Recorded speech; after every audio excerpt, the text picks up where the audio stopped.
Itong binabanggit nga po ninyo no, dito po sa inyong ginawa pong pag-aaral na yung pong marami po nag-struggle talaga, di ba, sa recognizing letters, sounds, reading common words, etc. Ang sabi po ng estudyante, I think this shows how the curriculum of DepEd is flawed. Since modular-based learning, or more specifically, a curriculum that bases of memorization does not teach higher skills well, if at all. From grade school even all the way into high school, I have observed that if a teacher was to teach analytical skills, it would be on their own accord or their choice, and that since grade 4, you are already expected to be able to analyze and comprehend deeper text without much time spent into learning how to see and understand the secondary meaning of words like symbolisms or subtext. Ang sinasabi po ng bata, mukha talagang ang mga teacher din, depende sa competency o yung style ng teacher. Kasi may mga teacher na memorization. Pag memorize mo yan, perfect ka na. Pero yung pag-uunawa sa minememorize mo, parang ganun po sinasabi niya. Bahagi din po yan, pero himayin po natin, no, Okay. Sir Ted. Kasi po yung curriculum talaga natin ng K-12, isa sa mga nakita natin sa pag-aaral, talagang siksikan.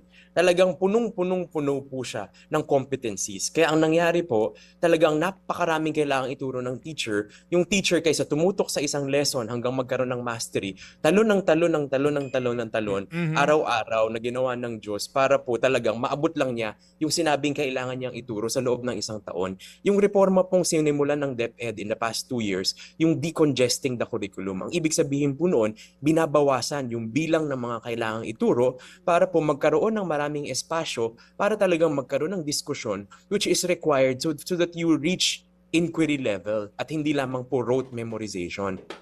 So yan po ang direksyon. Lumabas po sa isa pang pag-aaral ng PITS kasama ng EDCOM noong December na nakikita natin yung unang resulta ng reformang ito. Nung Key Stage 1 or yung grades 1 to 3, sinimulan na po yung pag-decongest ng curriculum. Sa ibang bansa, ang reform sa curriculum, hindi po agad na nakikita ang epekto. Sabi po ng PIDS sa kanilang pag-aaral, nakita nila ang epekto nito immediately. Dahil nung nabawasan yung competencies sa grades 1 and 2, kinabukasan or sa taong yun talaga agad, nakita na talagang humigit, tumaas yung competencies na natutunan ng mga estudyante. Ibig sabihin, yung decongestion, naging malaking reforma sa pagtulong sa bata na umintindi at mas marami ang matutunan. Ngayon po, siguro ang ating hamon sa DepEd, siguruhin po natin na yung ganitong success, yung tagumpay na nakita po natin sa grades 1, 2, and 3, sana makita natin pati hanggang high school. Kasi tama na po ang direksyon ng reform, kailangan lang mabantayan at ganun din yung makitang solusyon pagdating sa susunod na mga antas. Mga kapatid, brothers and sisters, saan ka pa? Dito na tayo sa totoo.